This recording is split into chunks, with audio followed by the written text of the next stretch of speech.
एक बार फिर से आप सभी का बहुत बहुत स्वागत है परीक्षा वर्ल्ड के इस यूट्यूब चैनल में। दोस्तों, आज की इस वीडियो में बात करने वाले हैं उत्तर प्रदेश बजट 2022-23 के बारे में। हम जितने भी इम्पॉर्टेंट पॉइंट आपके बन सकते हैं उत्तर प्रदेश बजट 2022-23 से रिलेटेड, उनको हम आज के इस सेशन में डिस्कस करने वाले हैं।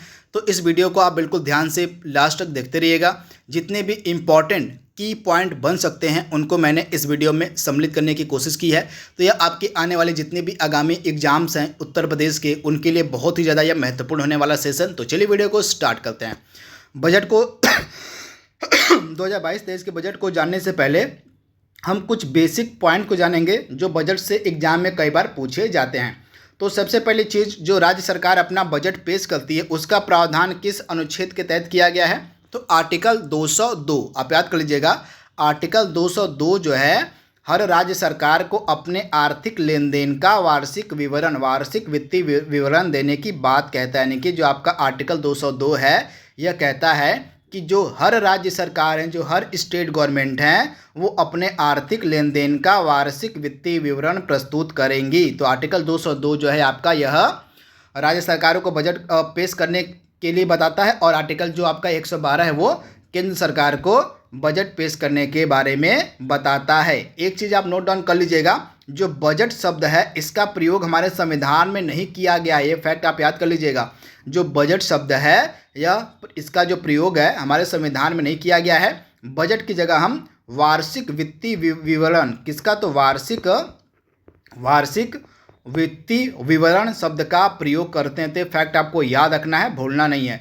वहीं आपकी जो केंद्र सरकार है वह आर्टिकल 112 के तहत प्रत्येक वित्त वर्ष 1 अप्रैल से लेके 31 मार्च तक जो आपका वित्त वर्ष होता है केंद्र सरकार का, मतलब जो होता है, इसमें इसके लिए केंद्र सरकार जो है अपनी अनुमानित प्राप्तियों तथा व्ययों का विवरण संसद के सामने प्रस्तुत करने की व्यवस्था करता है। तो इसके बारे में आपको याद रखना, आर्टिकल 112 के तहत जो आपकी केंद्र सरकार वो अपना बजट पेश करती है, और आर्टिकल 202 के तहत जो है आपकी जो राज्य सरकारें हैं वह अपना बजट पेश करती हैं। बजट का मतलब यहाँ पे है वार्षिक वित्तीय विवरण से, क्योंकि बजट शब्द का जो प्रयोग है हमारे संविधान में नहीं किया गया है, इसके स्थान पर हम वार्षिक वित्तीय विवरण शब्द का प्रयोग करते हैं। तो ये दोनों आर्टिकल आपके एग्जाम के लिए काफ़ी ज़्यादा महत्वपूर्ण है, तो इनको आप याद कर लीजिएगा। आर्टिकल 202 के तहत राज्य सरकारें अपना वार्षिक वित्तीय विवरण पेश करती हैं, और आर्टिकल 112 के तहत जो आपकी केंद्र सरकारें होती हैं वह अपना वार्षिक वित्तीय विवरण प्रस्तुत करती हैं। तो दोनों आर्टिकल आपके एग्जाम के लिए इंपॉर्टेंट है, और बजट शब्द का प्रयोग संविधान में हमारे कहीं भी नहीं किया गया है। इसके स्थान पर किसका प्रयोग किया गया है? तो वार्षिक वित्तीय विवरण का हम प्रयोग करते हैं बजट के स्थान पर। तो ये फैक्ट आपको याद रखना है। इसके बाद भारत में बजट का जो सिस्टम है इसकी शुरुआत का श्रेय लॉर्ड कैनिंग को जाता है, यह उस समय वायसराय था। तो आप इसे याद कर लीजिएगा, भारत में बजट प्रणाली की शुरुआत का जो श्रेय है वह लॉर्ड कैनिंग को जाता है। तो इसके बारे में आपको याद रखना है, भूलना नहीं है। और इसके बाद जो पहला बजट था यह पेश किया गया था 7 अप्रैल 1860 को जेम्स विल्सन के द्वारा। आप याद कर लीजिएगा, जेम्स विल्सन जो था उस समय जो वायसराय की कार्यकारिणी परिषद थी उसका सदस्य था। आप इसे याद कर लीजिएगा। उस समय जो हमारे वायसराय था, उस समय जो वायसराय था लॉर्ड कैनिंग।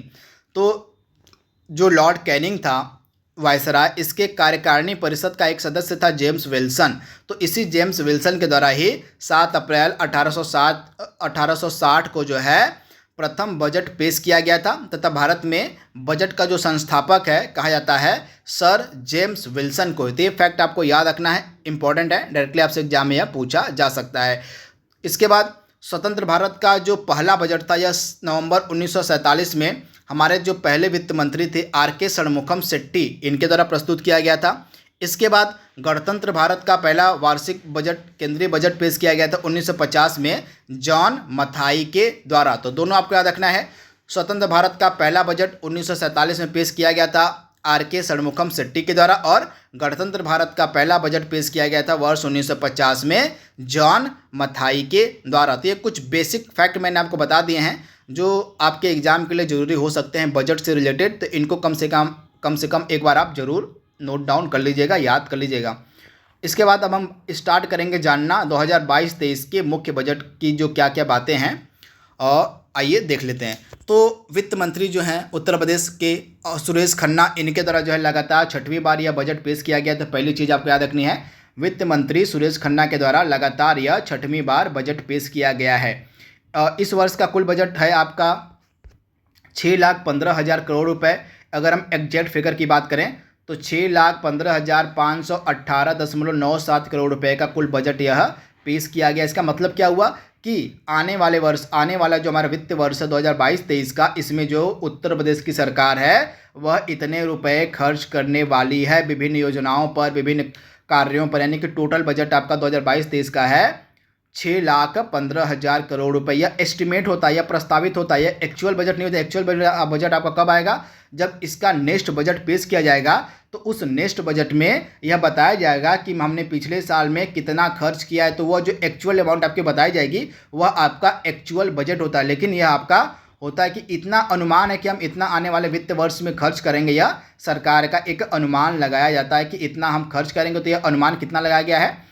6,15,518.97 करोड़ रुपए का यह अनुमान लगाया गया है कि हम इतना खर्च करेंगे इस वित्तीय वर्ष 2022-23 में। तो ये मुख्य बजट का मतलब मुख्य जो कुल बजट है इसको आप याद कर लीजिएगा। एग्जैक्ट हूबहू आपसे डेटा पूछा जा सकता है बजट का, तो ये धनराशि आपको याद रखनी है। इसके बाद यह अब तक का सबसे बड़ा पेपरलेस बजट था, उत्तर प्रदेश का, इम्पॉर्टेंट है। तथा नई योजनाओं पर टोटल खर्च किया जाएगा 39,181.10 करोड़ रुपए जो आपके हैं ये नई योजनाओं पर खर्च किए जाएंगे। तो इम्पॉर्टेंट है, 39,181.10 करोड़ रुपए जो आपके नई योजनाओं पर खर्च किए जाएंगे। अब मेन पॉइंट पे आते हैं, मेन बातें जो हैं आइए उनको देख लेते हैं। मैंने बहुत सारे फैक्ट्स यहाँ पे लिखे हुए अपने नोट्स में जो मैं आपको बता रहा हूँ, तो इसको इत्मीनान से आपको नोट डाउन करते चलना है। इसका PDF मैं आपको प्रोवाइड करा दूंगा।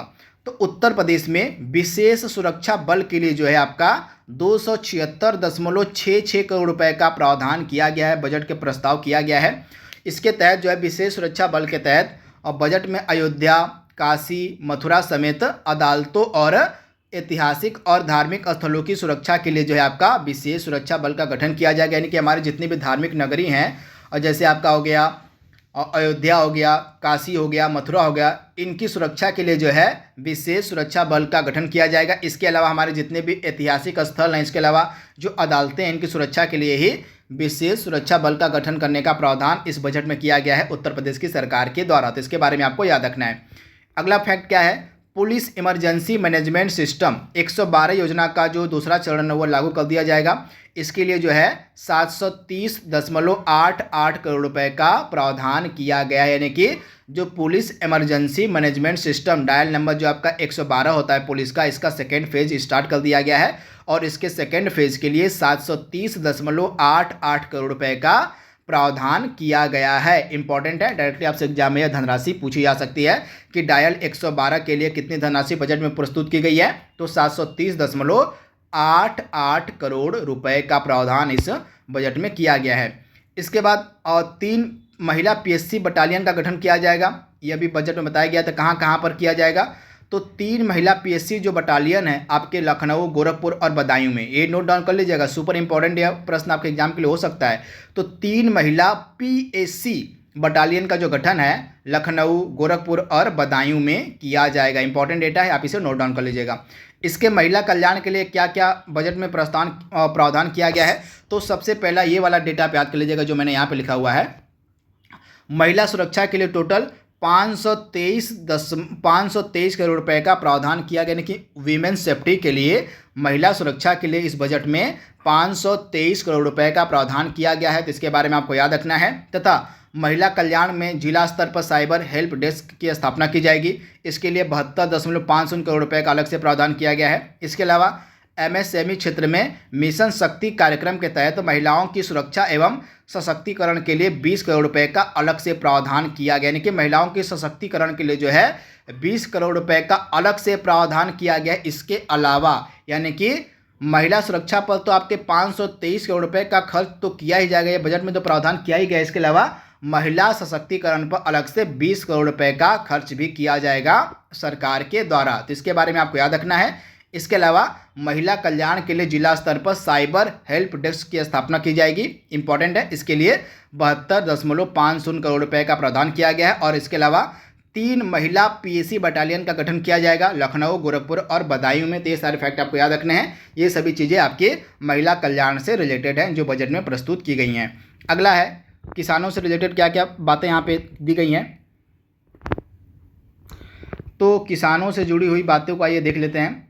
तो किसान दुर्घटना योजना, आप याद कर लीजिएगा, किसान दुर्घटना योजना के तहत बजट में 650 करोड़ रुपए का प्रावधान किया गया है। योजना के तहत आकस्मिक मृत्यु या विकलांगता की स्थिति में अधिकतम 5 लाख रुपए तक प्रदान किए जाएंगे किसानों के फैमिली को या किसान को। तो आप याद कर लीजिएगा, किसान दुर्घटना योजना के तहत बजट में जो है 650 करोड़ रुपए का प्रावधान किया गया है। और इस किसान दुर्घटना योजना के तहत जो आकस्मिक मृत्यु या विकलांगता की स्थिति उत्पन्न होती है किसान के सामने, तो अधिकतम 5 लाख रुपए तक की जो धनराशि है वह मुहैया कराई जाएगी किसान के परिवार को। तो इसके बारे में आपको याद रखना है। इसके अलावा कृषि के लिए बहुत सारी घोषणाएं यहाँ पर की गई हैं।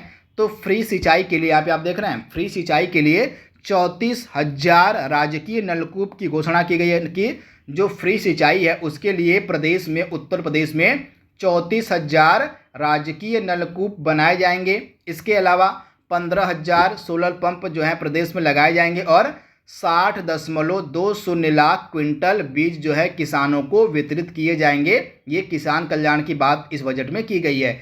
119.30 लाख मीट्रिक टन जो है उर्वरक वितरित करने का लक्ष्य जो है सरकार का है, प्रदेश सरकार का हमारी। इसके अलावा मुख्यमंत्री लघु सिंचाई योजना के अंतर्गत 1,000 करोड़ रुपए का व्यय किया जाएगा उत्तर प्रदेश की सरकार के द्वारा। तो किसानों के कल्याण के लिए क्या क्या चीज़ें इसमें की गई हैं, यहाँ पे मैंने पूरा एक ही जगह पर अपलोड किया हुआ है, मैंने आपको बता दिया है। किसान दुर्घटना बीमा योजना के लिए जो है 650 करोड़ रुपए का प्रावधान किया गया है। इसके तहत जो है आकस्मिक मृत्यु या विकलांगता की स्थिति में 5 लाख तक की अधिकतम राशि प्रदान की जाएगी। तथा किसानों के कल्याण के लिए, किसान कृषि में विकास के लिए फ्री सिंचाई के लिए जो है आपके 34,000 राजकीय नलकूप बनाए जाएंगे, ऐसी घोषणा की गई है। इसके अलावा 15,000 आपके सोलर पंप लगाए जाएंगे और 60.20 लाख क्विंटल बीज किसानों को वितरित किए जाएंगे। 119.30 लाख मीट्रिक टन उर्वरक किसानों को जो है वितरित करने का लक्ष्य जो है इस प्रदेश सरकार के द्वारा रखा गया बजट में। और इसके अलावा लास्ट वाले आपके लिए इंपॉर्टेंट है, मुख्यमंत्री लघु सिंचाई योजना के तहत जो है 1,000 करोड़ रुपए का प्रावधान किया गया इस बजट में, प्रदेश सरकार की जो बजट पेश किया गया है। इसके बाद लोक कल्याण संकल्प पत्र में क्या क्या बातें कही गई हैं। अगले 5 वर्षों में युवाओं को 2 लाख स्मार्टफोन और टैबलेट बांटे जाएंगे। इंपॉर्टेंट डेटा है, आप इसे नोट डाउन कर लीजिएगा। लोक कल्याण संकल्प पत्र में अगले 5 वर्षों में युवाओं को, जो हमारे प्रदेश के युवा हैं जो उत्तर प्रदेश के, उनको अगले 5 वर्षों में 2 करोड़ स्मार्टफोन और टैबलेट वितरित करने की बात कही गई है। स्वामी विवेकानंद युवा अधिकारिता योजना के तहत जो है 15,000 करोड़ रुपए का प्रावधान किया गया है। तो ये फैक्ट भी आपको याद रखना है। यह युवाओं से जुड़ा हुआ जो घोषणाएं वो की गई हैं इस बजट में। इसके बाद नई स्टार्टअप नीति 2020 के तहत अगले 5 वर्षों में कुल 100 इंक्यूबेटर और 10,000 स्टार्टअप स्थापित करने का लक्ष्य रखा गया। इंपॉर्टेंट है, अगले मतलब जो हमारी नई स्टार्टअप नीति 2020 है, इसके तहत अगले 5 वर्षों में कुल 100 इंक्यूबेटर और 10,000 स्टार्टअप स्थापित करने का लक्ष्य रखा गया है। युवाओं के बीच विभिन्न क्षेत्रों में उद्यमिता और नवाचार को बढ़ाने के लिए ये कदम उठाया जाएगा प्रदेश सरकार के द्वारा। इसके बाद मेजर ध्यानचंद स्पोर्ट्स यूनिवर्सिटी से जुड़ा कुछ प्रावधान यहाँ पे किया गया है।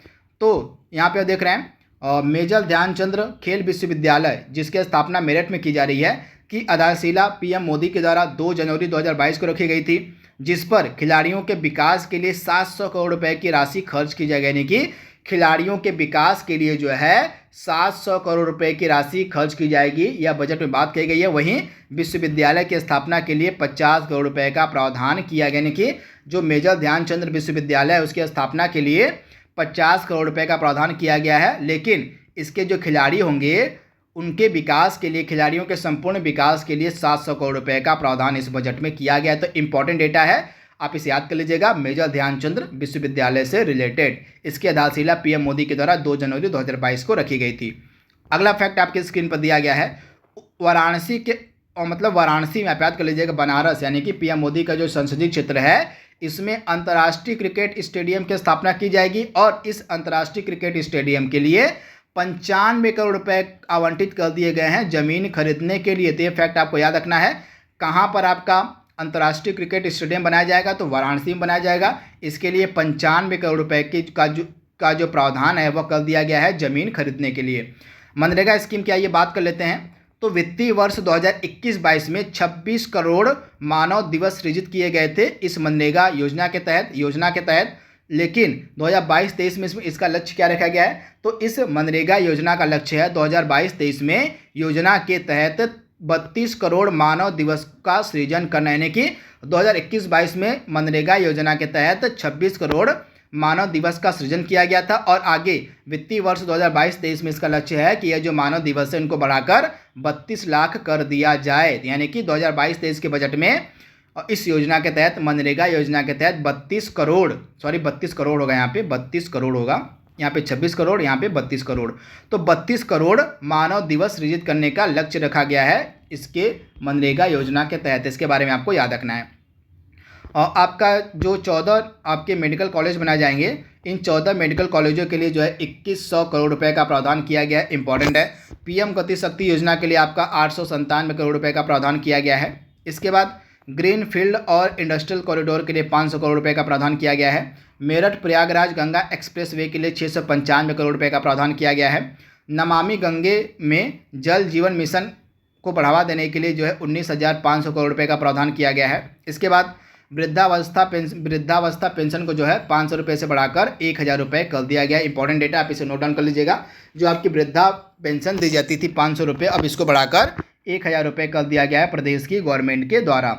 बुंदेलखंड में जो है ग्रीन एनर्जी कॉरिडोर बनाया जाएगा। इंपॉर्टेंट, आप इसे नोट डाउन कर लीजिएगा। बुंदेलखंड में आपका ग्रीन एनर्जी कॉरिडोर बनाया जाएगा। इंपॉर्टेंट डेटा है, डायरेक्टली आपसे एग्जाम में पूछा जा सकता है, तो इसके बारे में आपको याद रखना है।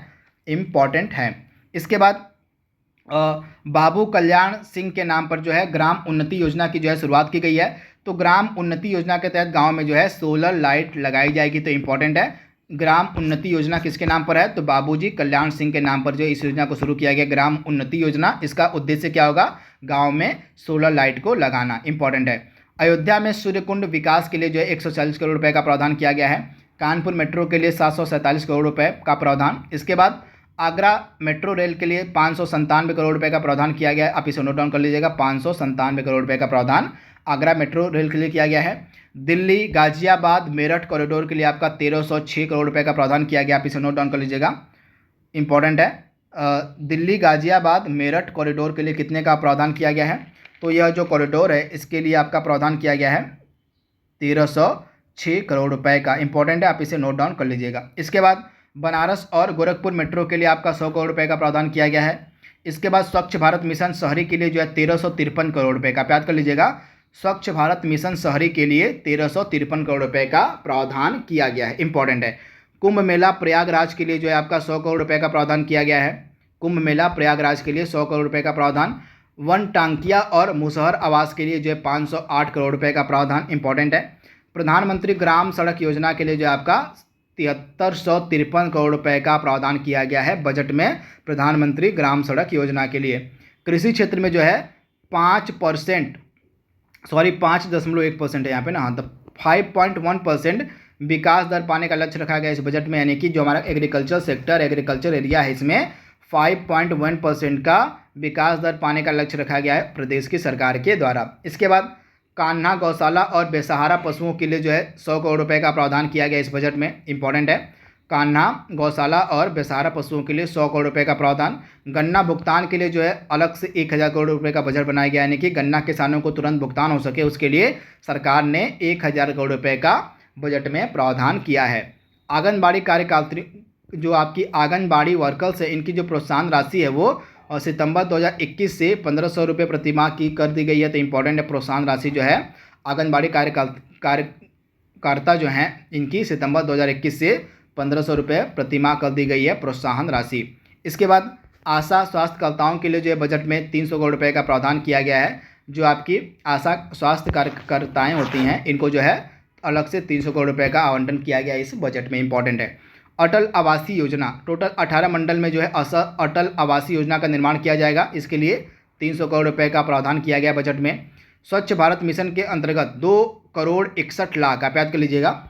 स्वच्छ भारत मिशन के अंतर्गत 2,61,00,000 शौचालयों का निर्माण कर उत्तर प्रदेश देश का प्रथम स्थान पर है। आप इसे याद कर लीजिएगा। यानी कि स्वच्छ भारत मिशन के अंतर्गत 2,61,00,000 शौचालयों का निर्माण करने वाला जो उत्तर प्रदेश राज्य है यह देश में प्रथम स्थान पर है।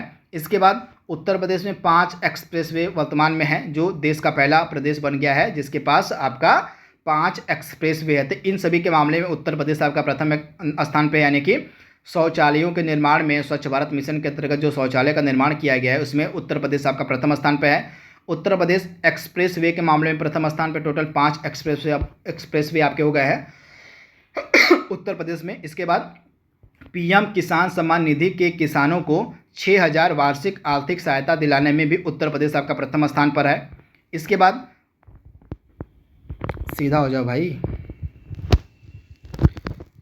इसके बाद आपका हो जाएगा पीएम उज्ज्वला योजना के अंतर्गत प्रदेश की 1.67 करोड़ महिलाओं को मुफ्त गैस कनेक्शन देने वाला उत्तर प्रदेश भी देश में प्रथम स्थान पर है। यानी कि इन सारी चीज़ों में जो मैंने ऊपर की 4 से 5 चीज़ें आपको बताई हैं, इन सारी चीज़ों में आपका उत्तर प्रदेश प्रथम स्थान पर है।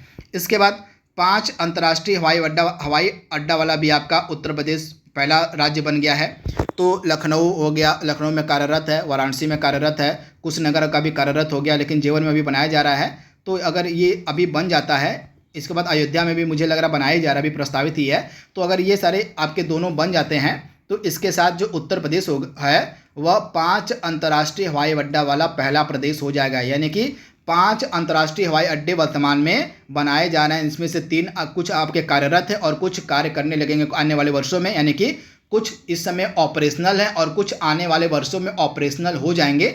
इसके साथ ही 5 अंतर्राष्ट्रीय हवाई अड्डा वाला जो है उत्तर प्रदेश पहला प्रदेश बन गया है। तो इसके बारे में आपको याद रखना है। कहाँ कहाँ पर है अंतर्राष्ट्रीय हवाई अड्डे? लखनऊ, वाराणसी, कुशीनगर, जेवर और अयोध्या में। One nation one ration card योजना के अंतर्गत प्रदेश में राष्ट्रीय पोर्टेबिलिटी सुविधा की शुरुआत मई 2020 से लागू है। यानी कि one nation one ration card योजना के अंतर्गत उत्तर प्रदेश में राष्ट्रीय पोर्टेबिलिटी की सुविधा मई 2020 से लागू है। एटीएस सेंटर आपके जो आतंकवाद निरोधी सेंटर हैं, आतंकवाद से लड़ने के लिए जो सेंटर हैं, एंटी टेररिज्म स्क्वाड इनको हम बोलते हैं।